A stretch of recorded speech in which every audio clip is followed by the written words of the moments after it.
Egbin Orun died of anemia. I can't betray my wife. We are friends till death. I'm not interested in any of her properties, says Apostle Chaplain Moses Adeleke, the estranged husband of the deceased beautiful and angelic prophetess Basirat Moreni KG Adeleke. Hello everyone, you're so much welcome. Now, in order to just clear our biases, I will show you the interview link or the screenshot of the page where this Apostle Moses Adeleke had a long interview where he talked about how he met her till the day she passed on.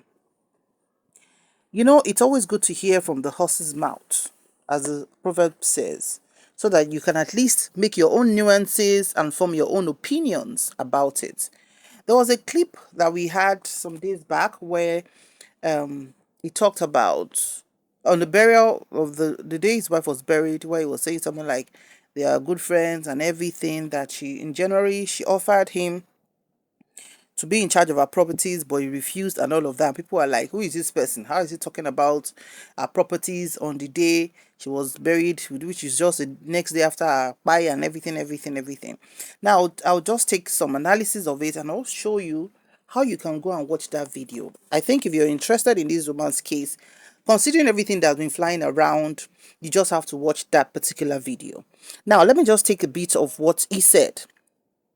He talked about how they met, that she came for spiritual intervention in his own father's church in 2010. That's 2010.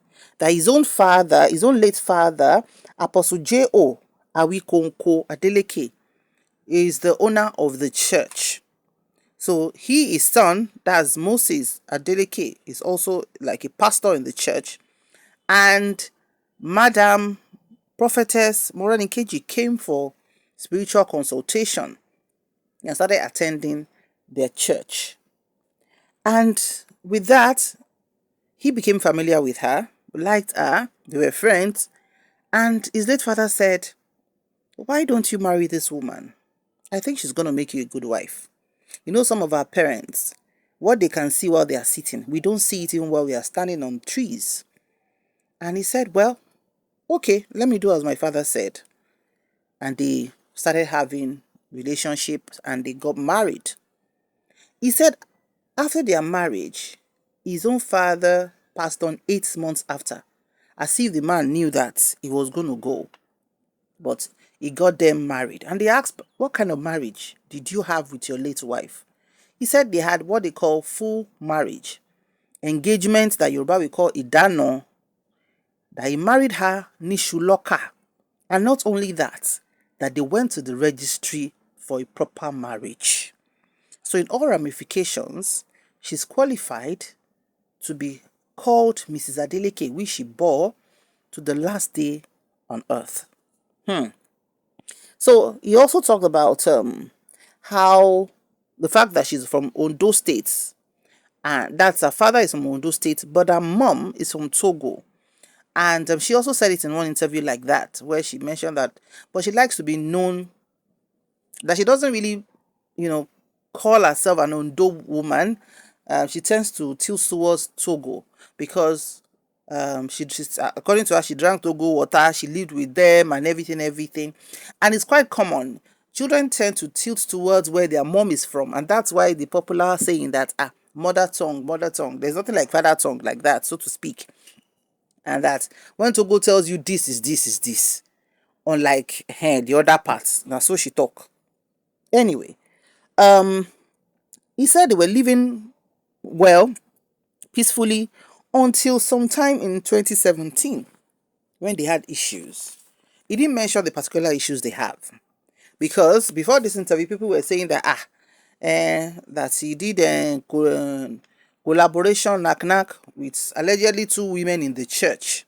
Apparently, this is their father's church, and that's what got her really upset. And that she packed out of her husband's house in 2017. Though in this interview, he did not mention pé nǹkan báyìí ìjà láàrin ọkọ àtaya. And when it comes to Ijalarin or Kwataya, there are so many things that come into play. It could be cheating, it could be money matters, it could be lack of attention, it could be whatever it is, and everything. So he said later on that she packed out in July 2017. But later, in November that same 2017, she said she wanted to come back. And his mom was not happy for her coming back. Some of his siblings, even till today, are still not happy that he accepted her back at that time. But that he said, as a pastor, if I don't take her back, what would the people be saying? That me, that I'm a pastor, I'll be preaching forgiveness, and I can't forgive my wife who is begging to come back. And that he said he came back. He allowed her come back, and they continued their marriage. Then after that, he said the same problem reared its head again in 2019. And by the 3rd of January 2019, late Prophetess Morenikeji packed her stuff again and left her husband's house now for good, saying that the brouhaha way they get in 2017 don't happen again in 2019. That's why she moved out of her husband's house with her children. But since she moved out, she was doing her thing, but that he didn't want her to go. That he loved her. That she's still his wife. That they were only separated. There was no official or formal divorce. And she still bears his name, which he has no problem with. And the only two children she has in heaven and earth is for him. So the interviewer can say, Oga, what about your relationship with your children? He said his relationship with his children is fantastic. That she always allowed them to co-parent. And even sometimes when she, apart from leaving his house, when she has dreams, even when he was his wife, till when she left, if she has any dream, that she always tells him the dream. That he is the one that always interprets the dreams for her. So that they were cordial, they talk. The only thing was that Okolaya thing that was no longer there. My people. He said though she tried, that the children will now say, Daddy, come back. That mommy has a room for you in our house, in our new house, in our mansion. Come back. That when the children start disturbing him, that he will say, in Yoruba culture, a man does not leave his own house to come and live in his wife's house. Whether it's a small house or a mansion. That is not done and is not respectable. And that's the excuse that he has always given his children. That he didn't divorce her, and there's nothing like that. So when they want to meet with the children, she either comes to his church to bring the kids, or they meet in an eatery. Meaning that the man know they go that house. According to him, he doesn't say he goes to the house to visit the children. In an eatery did they meet, or in church. So he said he didn't want her to go because when the papa died, that's Madam Ogamusi's father, when he died, now just the church never do anything. Now just wood they take do stick church, that kind of thing. But Morenikeji works really hard. That she was an excellent worker, and God they use her. That it is from her hard work that the church where you sit down they do that interview. Now they build the church. That the fittings, everything, the building, coming up and everything, it is Morenikeji's handiwork. That's why she was of so much value. She added so much value to his life, and that's why it was hard for him to let her go. My people.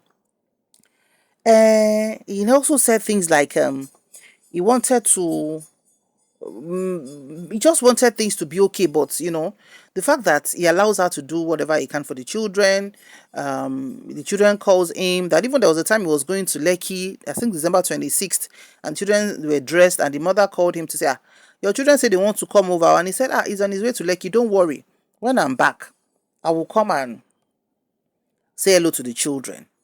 and that the children now, they were not able to see that December last year until I think 2nd or 3rd of January this year. That was when they now saw. And it was that January that his late wife now said, Oga, would you, what about I hand over my properties to you? And that immediately, but before then, she's been sick since last year. That she actually went to Germany, where she had the surgery.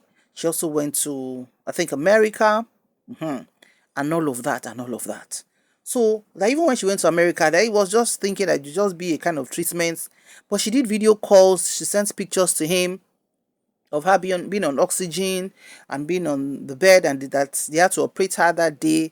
And after 7 hours, she communicated him again to say, this surgery is successful, oh, this and this and this and this. And that was okay. That he had the faith that since she did the surgery abroad, there won't be any problem. But she came back to Nigeria early this year, and they talked for a while. Then all of a sudden, there was no communication again, until when he heard that she started feeling like a relapse again. That had something to do with her back and everything. And they took her for surgery in Nigeria on Friday. That it was a surgery between that Friday and Saturday. Naim took her life away. But that, according to what they told him, that she was anemic.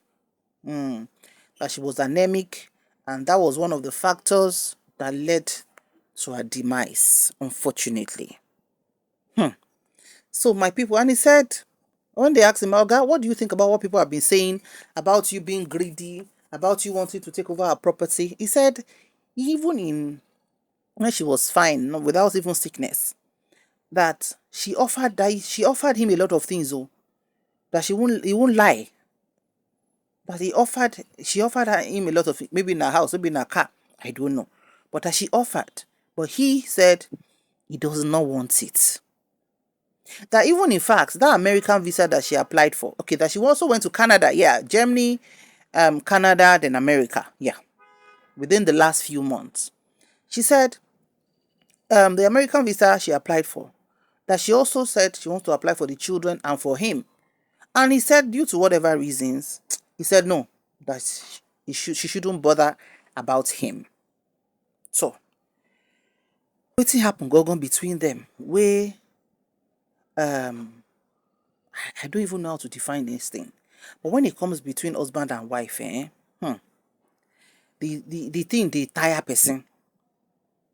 It's something that one cannot really understand except the parties involved. Some people do get married and something would happen, they will have to split. But not be everybody way separate. Now they curse each other. No be all this normal, typical online separation. Where husband go come out drag wife. Where wife will come out drag husband. Where relative will come out drag in-law. No, that's not the typical thing. People co-parent in peace. In fact, if you see people they co-parent, you where you know them go even be thinking, say, what can't do both of them? Why didn't you guys just stick together? You're good, you gist, you're still showing yourself respect after divorce or separation, but they know that it's even better or saner.